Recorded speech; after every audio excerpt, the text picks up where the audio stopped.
You are listening to a Clarkesworld Magazine podcast with your host and narrator, Kate Baker. Greetings, Clarkesworld citizens. I hope this podcast finds you extraordinarily well. Welcome to the fourth story for September 2021, issue 180. I do hope you're well. I want to say thank you because I've gotten some emails in the last couple of weeks and months from some of you who have listened along with the podcast and who I've encouraged to write in. And I want to say thank you for taking the time to do that. I read every single one, and I will be getting back to you. I've had an extraordinarily busy couple of months, and I find it interesting that some of you have noticed maybe an uptick in my voice. I sound happier, and I am. So to those of you who wrote in while it was happening and asking me if I was all right, to those of you who have written in now saying that you've heard a substantial change, thank you. I can't tell you how much that means. If you would like to engage with either Neil or I, you can go to our About page at the Clarkesworld Magazine website itself, and all of our contact information is there. Neil is at Clarkesworld, Clark with an E, and I am Kate_Baker over on Twitter. And while Clarkesworld is committed to free online fiction, what we do costs a lot of money. So any help is greatly appreciated and helps sustain Clarkesworld for months, if not years to come. And if you're already a supporter in that method, thank you. So our fourth story is titled Dog and Pony Show and is by Robert Jeschonek. Robert Jeschonek, who can be found at the website Robert, JESCHONEK.com, is a US Today best-selling author whose fiction has been published around the world. His stories have appeared in Galaxy's Edge, Starship Sofa, Pulp House, Escape Pod, and other publications. He has written official Star Trek and Doctor Who fiction, and has scripted comics for DC and Ahoy. His young adult slipstream novel, My Favorite Band Does Not Exist, won the Forward National Literature Award and was named one of the Booklist's top 10 first novels for youth. He has also won an International Book Award, a Scribe Award for Best Original Novel, and the grand prize in Pocketbook's Strange New Worlds contest. So, my dear listener, I hope that you can sit back, relax, and let me tell you a story. People say the needles of a dog are a boy's best friend, and I believe them. I mean, the nozzles are okay too, and I shiver with delight when they unfold from my dog Wazoo's gleaming carapace. I love when they spray the green gas that makes me work harder, or the purple gas that makes the daydreams come. But the needles are the most magic part of the dog. Just ask anyone. One minute, I'm collapsed on the concrete floor of my bin, exhausted from another triple shift of playtime. The next minute, old Wazoo is scuttling over to me on his 6 spiny black legs, barking sweetly. Clack, click, buzz, clack, click. Right away, as tired as I am, I'm smiling again. I can't help it. My pup always takes good care of me. As his glossy black face gazes down at me, shiny silver needles poke out from the hundreds of facets in his big bulbous eyes. When he leans closer, they jab into my nose, and I smell his voice in my mind, singing a story of very strong perfume, like the scent given off by rotting flesh. Can there be anything more soothing to a 10-year-old boy like me, living with a perfect dog in the paradise of beast bless in the parish of Menagerie? Among dog lovers, this is what we call a good nose lick, and it is enough, all alone, to make life worth living. Do you know how lucky I am to have a dog at all? Or a dog as great as Wazoo? My same-aged friend, Incompleta, would do anything to have a Wazoo or any dog like him. This morning, she reminds me again, "Are you sure you don't want to trade your dog for my breakfast, Beneathie?" Thanks, but I already have breakfast. From across the gray table where we eat alongside dozens of fellow playtimers, I hold up my bowl of delicious red morning clay, sweetened with a garnish of baby chicks. As adorable as they are delicious, the chicks' tiny black bodies scurry around on 8 spindly legs, trying to avoid my white plastic spoon. I have another idea. She reaches back over her right shoulder, and 2 long, rust-colored antennae brush her hand. We could trade my pet for your pet. The body of a young kitten flows over her shoulder, hundreds of tiny legs flickering under its segmented scarlet shell. The body just keeps coming, wrapping around her 3 times like a gleaming stole. Lovebite is adorable. I reach over to pet the kitten's smooth head, laughing as it snaps at me with its jagged pinchers. Incompleta puts her hand under the kitten's mouth, which disgorges a glob of lumpy green ooze. Just listen to her purr. I hear it, I tell her, and I do. Scree, snap, shree, snap, scree. What a beautiful sound, I say, though I still believe there's nothing as sweet as the bark of a dog. Are you serious about trading her? Would you ever give her up? Because dogs are just the best. Her freckled face reddens as she stares at Wazoo, who then scuttles down off my back and under the table. Lovebite's tail scrolls around Incompleta's head, little legs fluttering through her short red hair. And yours is the best ever. Well, she's right about that. Smiling, I reach under the table to feel Wazoo's bristly proboscis quivering, making my fingertips sticky. I wouldn't know what to do if I ever lost him. I can hardly remember what life was like before I got him. So will you trade him for my kitty? Asks Incompleta. No way. I smile as Wazoo hops and barks, bumping the underside of the table. Ka, clack, click. Buzz, clack, click. Incompleta sighs. I wouldn't either, especially with the dog shortage going on. There's a shortage? I spoon scuttling baby chicks and red clay into my mouth and chew. That's right. As Incompleta eats the lumpy green ooze, her darling Lovebite rears its head up and jabs a clear spike into the soft spot on top of her skull, sipping pink fluid from her head. I'm a little jealous. As great as dogs are, a cat can be still pretty cute when it's bonding with its owner. And you better keep a close eye on your dog if you don't want to end up at the pet pageant empty-handed. I think about the pet pageant a lot during playtime. It helps take my mind off the screaming things on the fun-sembly line as my fellow playtimers and I make them extra beautiful and happy. The pageant happens in less than a week. People and pets from all over Beast Bless and the parish of Menagerie will be there, competing to take home awards for best bark, best fetch, best lick, best chew, and more. But only one animal will win the title of Doggiest Doggeroony, Prince of Pups. And I'm hoping that dog will be Wazoo. Hey, beneath thee! Costico, the tall blonde boy on the other side of the belt, jabs the tip of his bloody plaything at the screamer sliding slowly between us. You missed one. Snapping out of my reverie, I instantly spot where he's talking about and jump to fix it.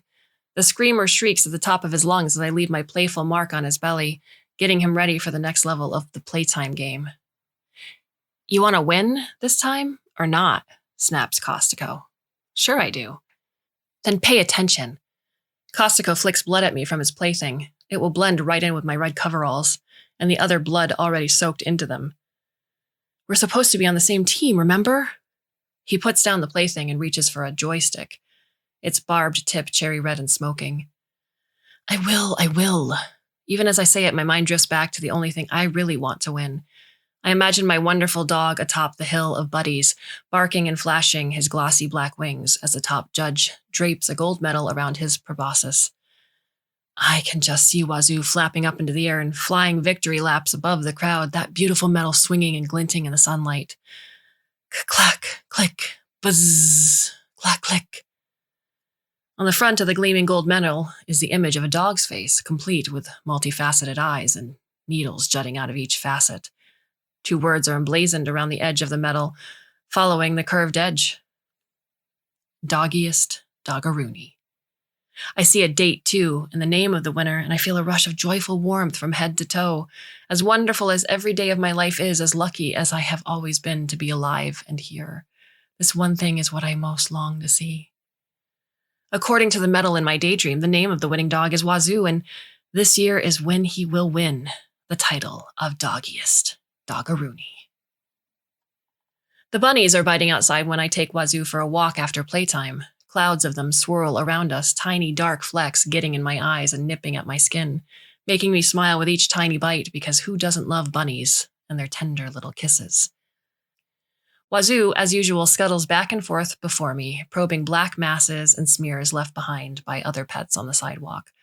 Once in a while, he gets excited and pops out his wings, shooting pink mist from the special white nozzles exposed along his back. The mist, which smells like sweet, burning plastic and drying paint, always makes me feel a little tipsy when I get a whiff of it. Suddenly, Wazoo stops zigzagging and bolts off the sidewalk on a beeline. He drags me along behind him through the brush, holding onto his prickly leash for dear life.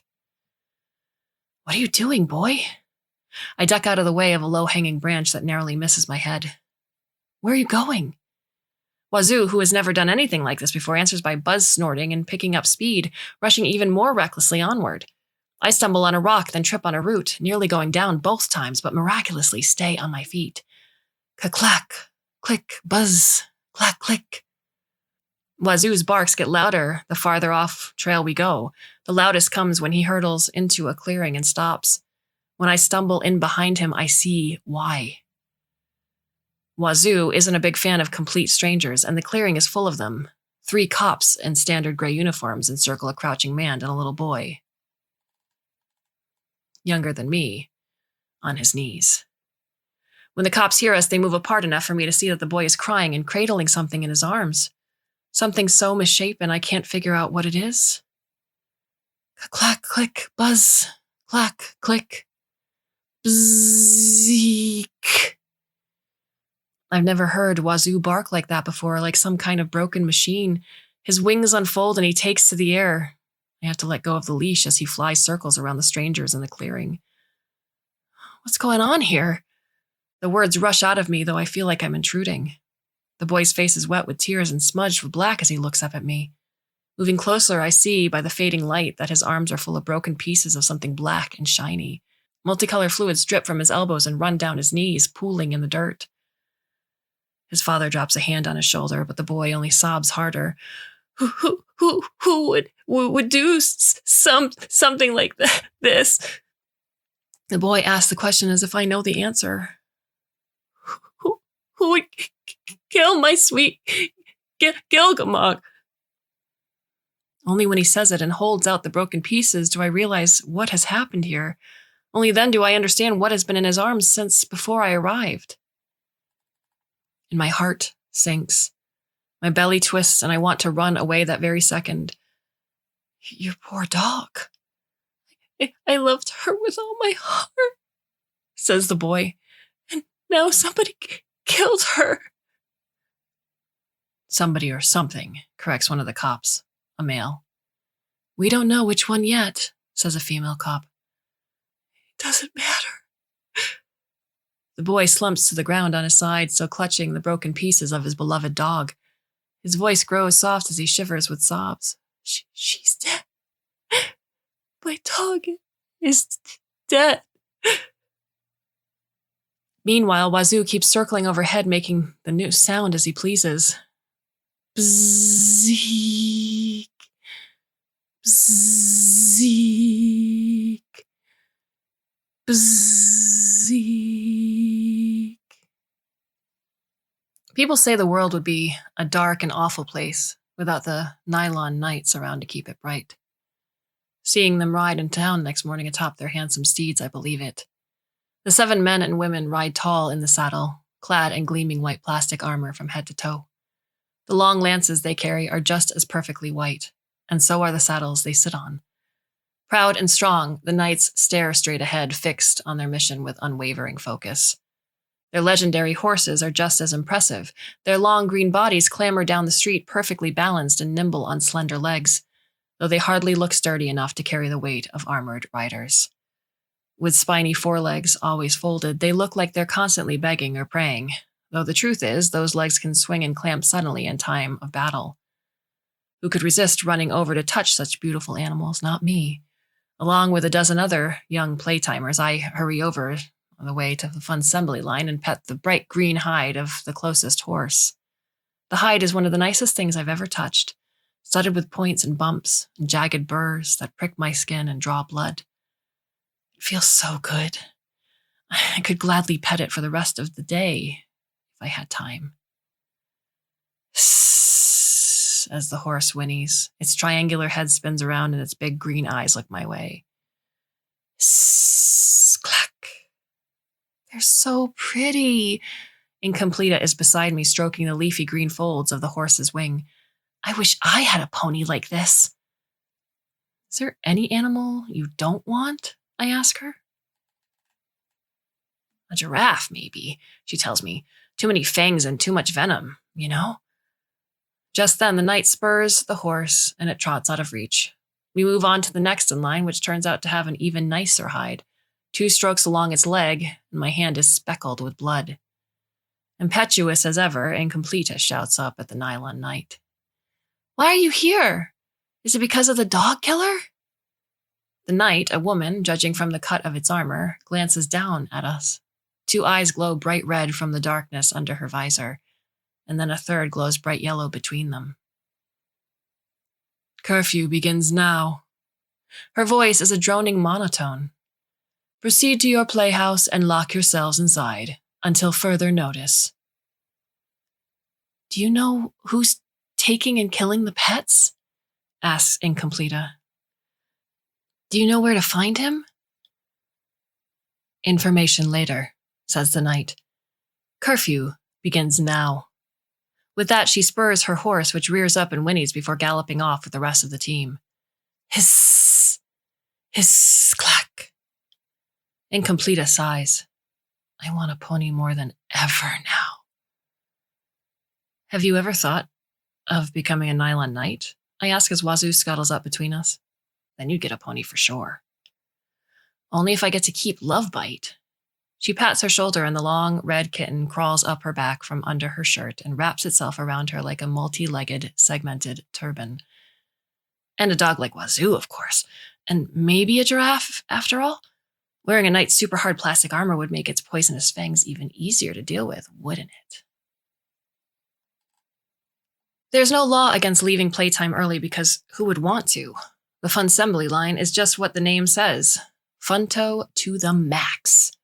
But today, for the first time in my life, leaving early is exactly what I want to do. I leave 3 hours early, believe it or not. And it's all because of Incompleta and her cat. Beneathi, you've got to help me. She dashes into the room in a frantic state, eyes wide and hair wild. Lovebite is gone! I admit I'm annoyed at the interruption. The screamer on the belt is in peak, shriek, and I've got a fired-up joystick with his name on it. Gone? She slipped away somehow.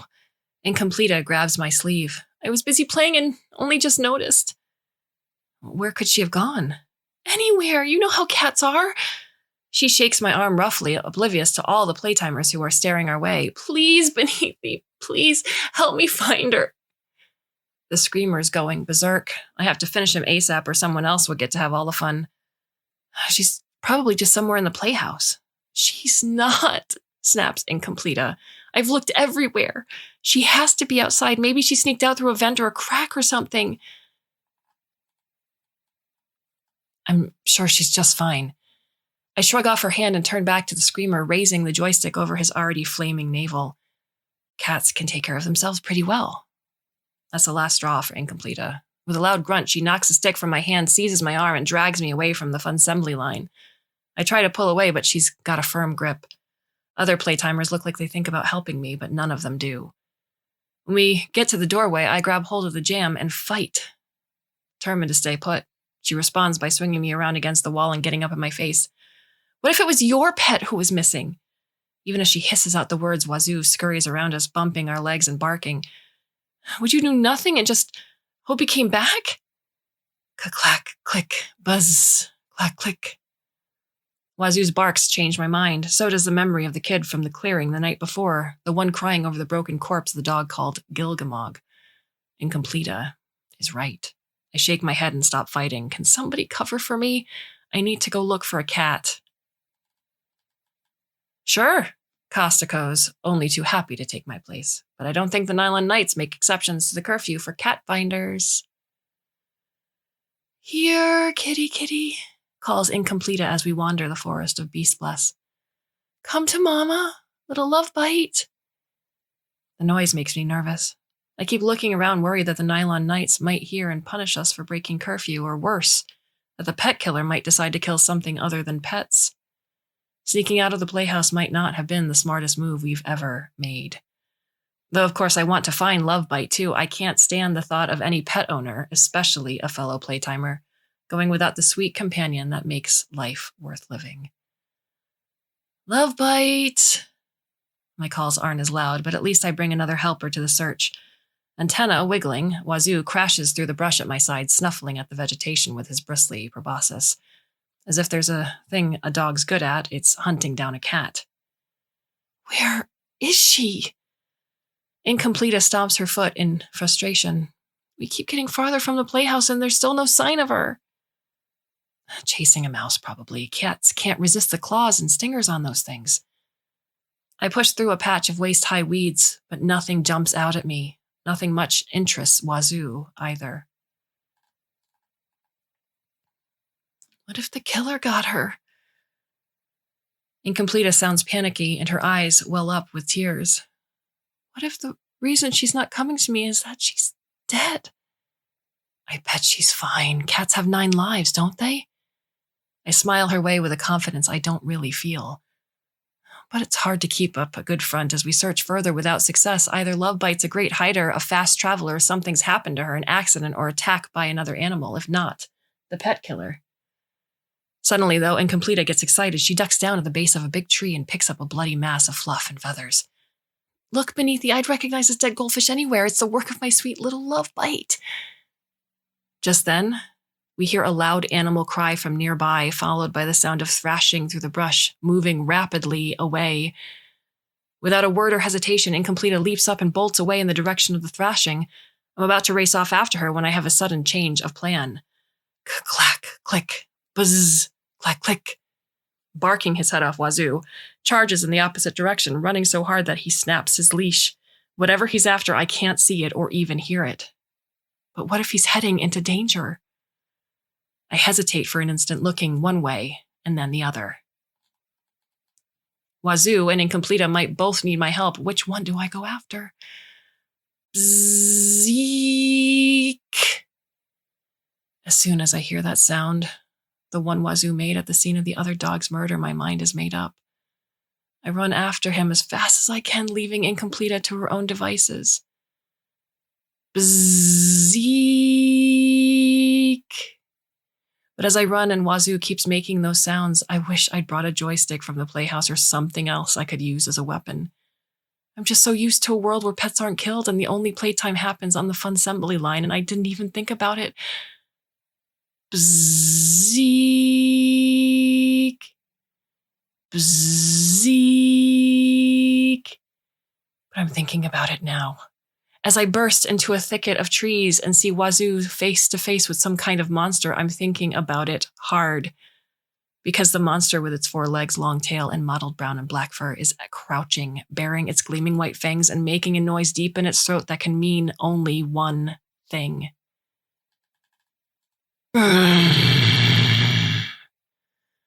And that one thing is playtime. Monster style.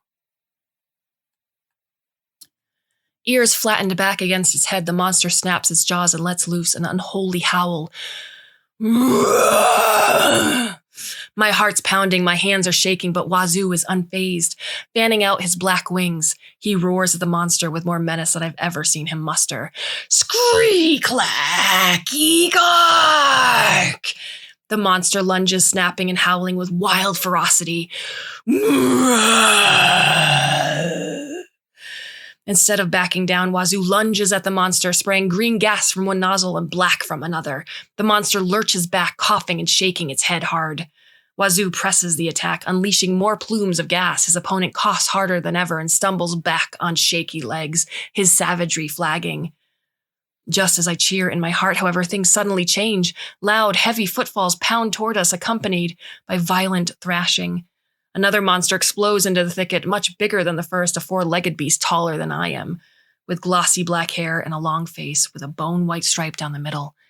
Before Wazoo can direct any sprays in its direction, this monster whips around and lashes out with its 2 hind legs, blasting a brutal kick in his direction.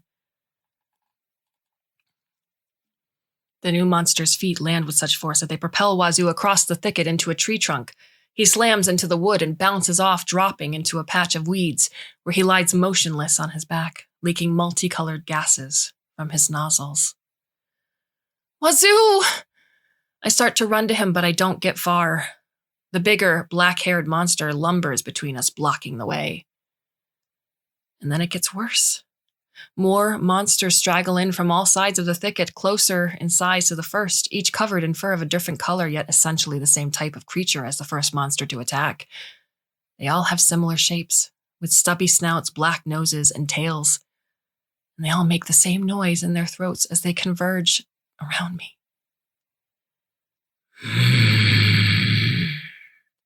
I look around frantically for a way out or a weapon, but find neither. I'm trapped and helpless in the midst of monsters who might have just killed my faithful companion. The biggest monster with bone-white face barks out the way. The other monsters come closer. They let him through, concerned only with me. Go away!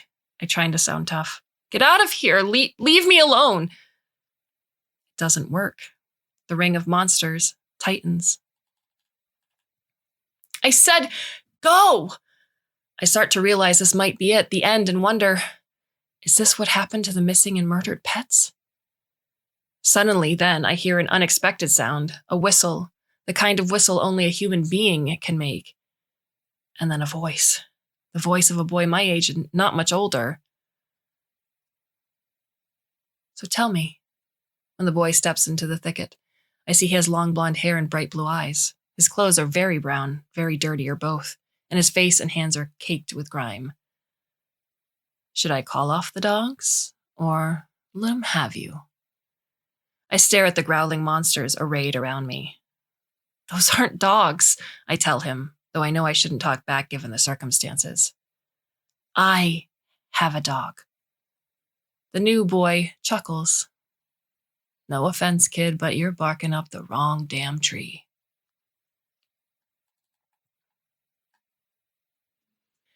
The boy, who says his name is Joe, leads me off through the forest with the monsters in tow. If I try to get away, he warns me the monsters, which he insists on calling dogs and a horse, will run me down and I might get hurt. But otherwise, he promises hurting me is the last thing he wants to do. And what do you want to do to me? I ask him. I want to tell you the truth, says Joe, though to be honest, that might hurt a little bit too. We walk for what seems like a very long time, weaving between trees and through brush. I keep looking around, hoping I'll see Wazoo zooming to the rescue with nozzles fuming. But all I see are sharks flitting around, chirping and flapping their colorful, feathered wings. The sight of them with their pointy little beaks makes me shiver, the way sharks always do. When we come to a little stream, the dogs and horse stop to drink, their pink tongues lapping up the trickling water amid sunbeams cast down through the treetops. It's sickening. Everyone knows dogs only get their moisture by sipping it from the bodies of dead things. You've never spent time with real animals, have you? Joe runs his hand along the side of the horse, stroking its glossy black hair. I bet you've never even touched one, have you? You don't know what you're talking about. I know I'm scowling, but I can't help it. I hate him and all his monsters. Or maybe you're the one who doesn't truly understand. Joe reaches down and a big dog with shaggy golden fur trots over and licks his fingers. Watching that happen makes my stomach churn. I think I might throw up, but not yet. Smiling, Joe pats the beast's head and the dog's tail flicks quietly from side to side. It's not your fault, he tells me. All you know is what you were taught. You don't know anything. But that's all right. Joe whistles and the dogs and horse stop drinking and start crossing the stream. You really can teach an old dog new tricks, my friend. After a while, we come to an ancient cabin at the base of a tree-lined hillside, which seems to be our destination. The dogs run barking to the decrepit front door, and the horse ambles over to a rickety water trough for a drink. Welcome to camp. Joe claps a hand on my shoulder and leads me toward the ramshackle little building, or as I like to call it, home for now. The front door opens and a tall old man looks out from a cloud of wispy white hair. The dogs go crazy, jumping on their hind legs and pawing at his torso and chest. Good boys, he tells them. Good dogs. Hey, Grandpa, shouts Joe. Look what I found. Oh, Joe. Grandpa wags his head. What have I told you about bringing home strays? But he doesn't know what a real dog is, says Joe. He doesn't know about the old days. Grandpa eases his way out the door, feeding the jumping dogs with chips of black jerky from the pockets of his tattered denim overalls. He's probably better off that way. The truth hurts. I already told him about that. Joe guides me forward. Maybe he can take it? Eyes narrowed, Grandpa stops and meets my gaze. The others won't like it when they get back from the hunt. They say you shouldn't have brought him here. This why we're doing it? Asked Joe. For people like him? Doing what? I frown. Who are the others and what are they hunting? Grandpa shakes his head. You remember what happened to the last one you brought in. He isn't speaking to me. Joe sighs in frustration. Just tell him, please. I've never had anyone stare at me as hard as Grandpa does then. He makes me so uncomfortable. I squirm and want to run away. Reaching into his pocket, he pulls out a 2-inch long strip of jerky. Take it. When I don't reach for it, he grabs my hand and presses the jerky into my palm. Now give it to him. He gestures at one of the dogs, a little white and tan furred one with pointy ears, short legs, and big green eyes. His name is Stubby. Stubby scampers toward me, licking his lips. Heart pounding, I jump back and drop the jerky. Stubby gobbles it up and gazes at me, clearly hoping for more. Congratulations, says Grandpa. You just fed an actual dog. Stubby hops up and sniffs my fingers. I wipe them on my pants to try to shed the smell of the jerky, but then he just sniffs and licks my pants. Those other things, says Grandpa, the ones you and everyone else think of as dogs, they aren't. He walks back to the cabin and returns a moment later with a white plastic bag. It crinkles as he opens it and reaches inside. This isn't a dog. He pulls something out of the bag and my blood turns icy cold. I back away when he holds it up to me, stopped only by Joe when he clamps a hand on my shoulder. This is a bug. Grandpa is wrong. I don't care what he says. The thing in his hand is nothing like a bug. It's a dog, a true dog, just like Wazoo, complete with a black proboscis, a shiny black shell that opens up into wings and bulbous eyes with hundreds of facets for popping out the silver needles that are a boy's best friend. But for once, a dog like this isn't a welcome sight. This one isn't moving. It doesn't make even the slightest twitch, and the reason is clear. Its body has a gaping hole in it. It's dead. A thought occurs to me and I feel sicker than ever. You killed it, didn't you? Grandpa doesn't answer my question. If you tell enough people this is a dog, they accept that it's a dog. Black bits of the dead dog trickle out as he shakes it emphatically. They forget what a real dog is like. Or a cat or a horse. Or life. They forget that things could be different. Better. Grandpa tosses the dead dog aside and marches over to grab my arm. He grips it so hard that it hurts. But some of us remember, and we tend the packs and tell the stories and wait for the day when the better things replace the ugly ones.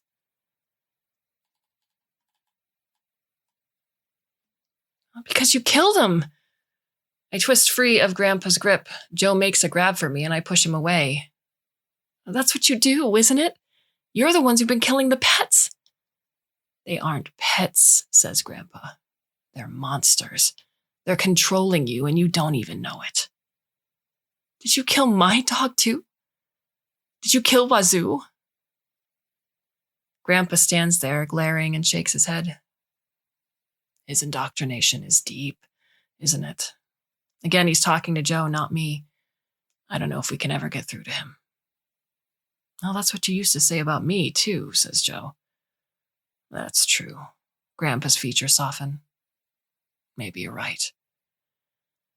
We should take a break, don't you think? Says Joe. Sure. Grandpa turns and heads for the cabin. He pulls jerky out of his pocket and the dogs come running. We'll pick it up later. But as I watch him go, taking a break is the last thing on my mind. If these people killed Wazoo or even Lovebite, I will never see things their way. I will never forgive them. And I will never let go of the life and world I know. Come on, says Joe. Let's go play with the puppies. Play? Like on the Funsembly line? Doesn't make sense. But I don't have a joystick or a plaything. I don't even have a man opener. Don't worry, Joe walks off, gesturing for me to come with him. Different kind of play. Joe and I hike to a nearby field, followed by a dozen dogs. The afternoon sun shines bright on the tall grass waving in the warm breeze, none of which improves my mood a bit.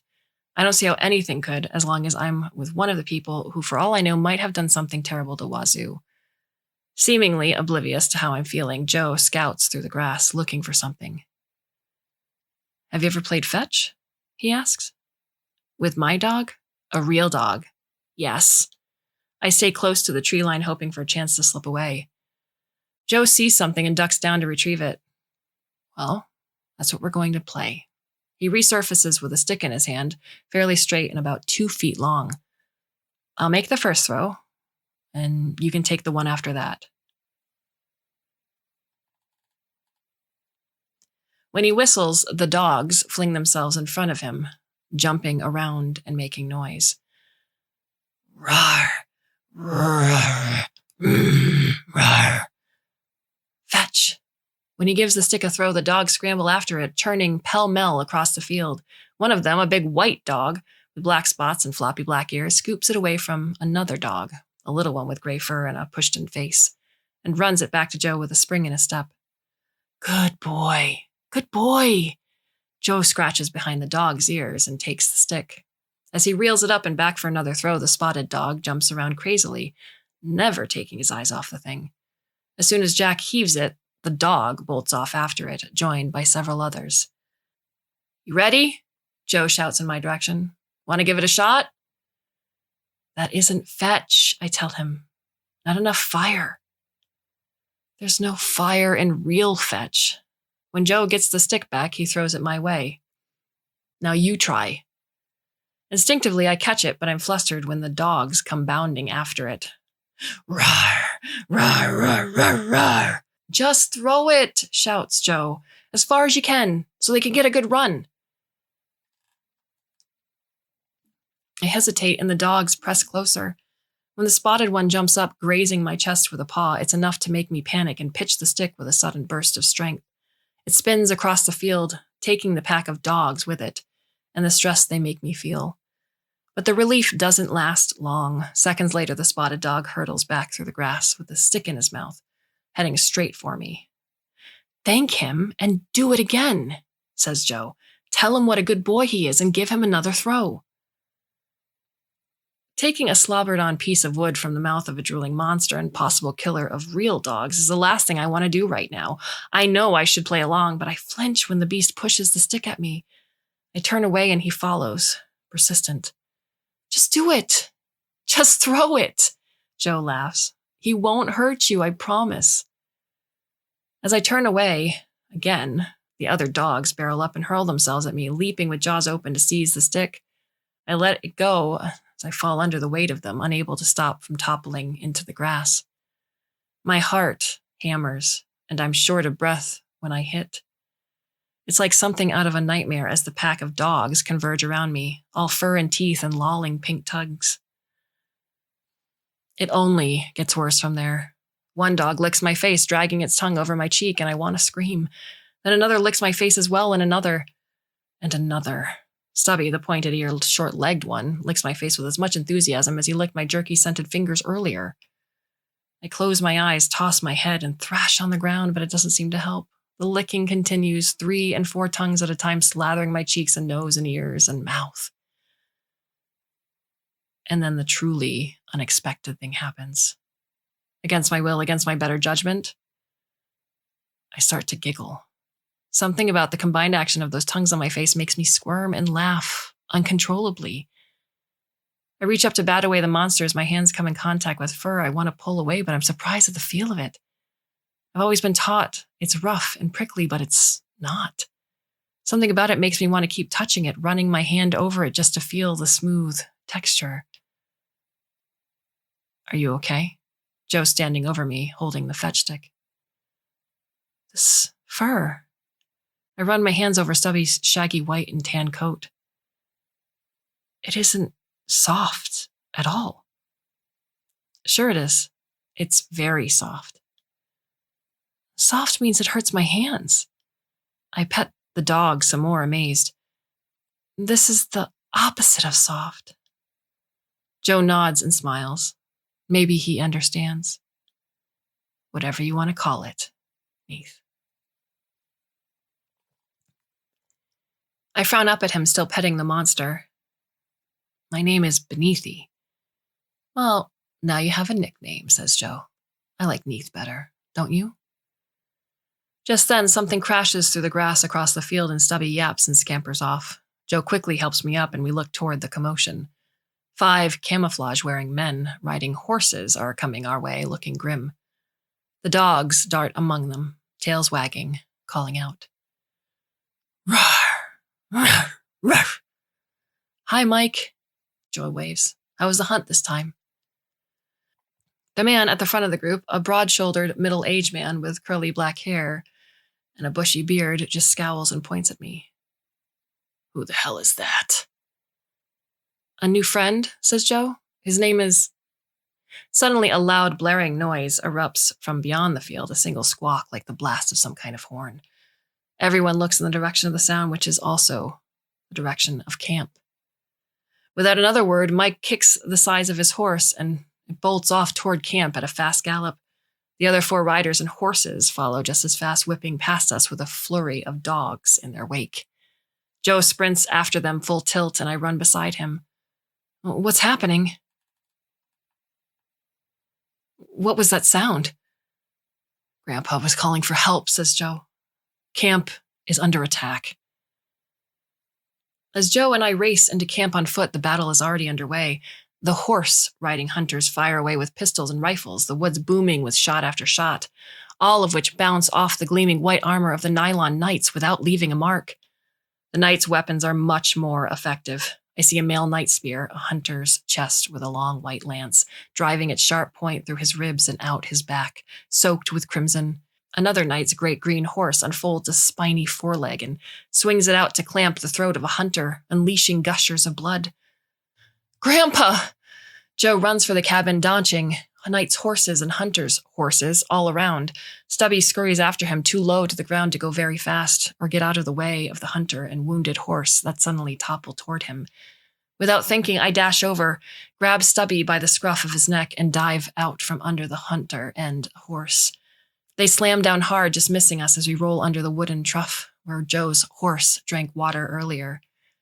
Stubby whines as I keep him tucked under my arm and watch the battle rage from our hiding place. I feel his muscles twitch, but I don't let go. Maybe he wants to run to Joe, but I don't think he'll last as long in the midst of that fight. Not that the hunters are much of a match for the knights. Soon, only 2 men in camouflage ride the battlefield among the 7 pristine knights in white armor. Suddenly, though, another player joins the fray. Bastards. From the doorway of the cabin, Grandpa blasts away with a shotgun. Rotten hell! One of his shots hits a horse and its bulging green eye and its head explodes. The horse goes down hard, throwing its rider to the ground without his lance. Grandpa's next shot isn't as lucky. It goes right between the pair of knights who charge him with lances aimed directly at his chest. They penetrate his chest from either side. Grandpa drops the shotgun and his eyes roll up in his head. He dangles like a meat puppet from the lances, held erect only by their crimson, dripping points. Meanwhile, the pack of dogs attacks the knight who lost his horse, lunging and snapping furiously. Their teeth have no chance of piercing the white armor, but they keep him pinned down, flailing at them with his barb-knuckled gauntlets. He doesn't stay down for long, though. Just as one of the dogs pounces, knocking him over on his back, a winged figure bursts from the woods, heading straight for them and making a familiar sound. Clack, click, bzzz, clack, click. Wazoo! My heart jumps with excitement at the sound and sight of him, the realization that he isn't dead after all. He was only wounded and managed to recover from his injuries in time to come to the rescue. Clack, click, buzz, clack, click. Swooping down at the dogs, Wazoo unleashes black gas from one of his nozzles. Plumes of it swirl around the monsters, making them cough and retch and stagger off with their tails between their legs. The knight coughs too, but he doesn't let it stop him from clambering to his feet and running back to help his comrades. At this point, the outcome of the battle is no longer in doubt. The knights surround the last 2 hunters whose guns have stopped working. It won't be long until the circle of lances pointing at them moves inward, ending the fight. In other words, I'm about to be rescued. So why do I stay hidden under the trough? Wazoo buzzes around camp, spraying monsters with more of his black gas. I should be running to him. But I'm not. Stubby's body is warm against me. His fur feels good between my fingers. Something about him makes me want to hold on to him. But my loyal dog, my precious Wazoo, is right there, awaiting what will surely be a joyous reunion with me. I can just imagine how wonderful it will feel to have his needles pierce my nose again, to smell his voice in my mind after so long apart. So why am I thinking about sneaking away from him, crawling off into the forest with Stubby? Has this monster cast a spell on me? I look at Stubby, and he looks back at me with wide green eyes. For reasons unknown, he leans toward me and licks my nose with his wet, pink tongue. For reasons unknown, I let him. Clack, click, buzz, clack, click. Then I watch Wazoo flying past, and I realize something. I don't want to give up either of them. Perhaps there's a way I won't have to.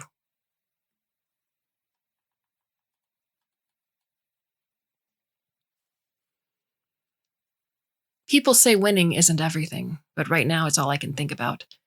A few days ago, hiding under a trough at the hunter's camp in the woods, I wasn't sure what the future would bring. Now here I am, standing in front of thousands of people in Beast Bless Stadium, waiting to hear if my greatest dream is about to come true. Dozens of other playtimers and their pets are lined up beside me on the artificial turf field, likewise waiting for the verdict. Do any of them want this as much as I do? Doesn't seem possible. But winning does. The pet I have at my side is so wonderful in every way. He did so magnificently well in every event, I can't imagine him not winning. But if he doesn't, it won't be the end of the world. What I went through at the camp prepared me for any adversity, even as it increased my chances of winning. Our chances. And now, the moment we've all been waiting for. The female announcer's voice booms through the stadium PA system, drowning out the excited chatter from the stands. The naming of the grand prize in this year's fabulous pet pageant. I take a deep breath to steady my nerves. And Completa, who's sitting down in front, blows me a kiss for luck. Lovebite, who eventually came back to her that day in the woods, twines her segmented scarlet body around her head and neck, antenna twitching. A drum roll begins as the announcer keeps talking. This year's doggiest doggeroony is... The tension in the stadium reaches its absolute peak, but I suddenly feel calm. Closing my eyes, I whisper my pet's name. And then the announcer says it, too. Wazoo! The crowd roars and cheers. The other pet owners on the field slump with disappointment. As for me, I turn to my dog and pat him on his furry head, right between his pointed little ears. Good boy, Wazoo. You did it. Wazoo's bristly proboscis twitches. He fidgets, unable to take victory flight to mark the occasion. That's because Stubby's white and tanned fur, which is clipped to his body, keeps him from deploying his wings. It's a small price to pay, though. I'm convinced that fur is what cinched Wazoo's winning the prize that day and made him unique, the best of both worlds, dog and monster. united. Because of that fur, I'm able to walk the perimeter of the field proudly with Wazoo and Stubby, both by my side in their own ways. And as we finish that victory lap and climb the hill of buddies in the middle of the field, all those hundreds of bodies processed during playtime throughout the year, including the hunters and Grandpa and Joe from the camp, I feel like I owe Wazoo and Stubby a debt of gratitude I can never truly repay. So when I stand atop that hill and the crowd continues to roar around me like the ocean, I give those two dogs, one real and one fake, the best tribute I can think of. I raise my arms overhead and cry out in the only languages they might appreciate. Roar! Roar! Roar! Clack, click, buzz, clack, click. Though the meaning of what I've just said is forever lost to me. Not that it truly matters. Or ever will.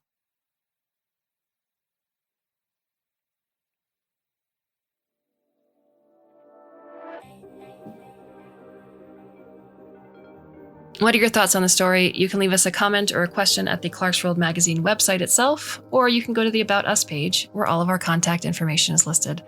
We have 3 more stories for the month of September, and then October comes in with a bang. I hope you can join us for those, and until then, I bid you a very fond and hopefully very temporary farewell.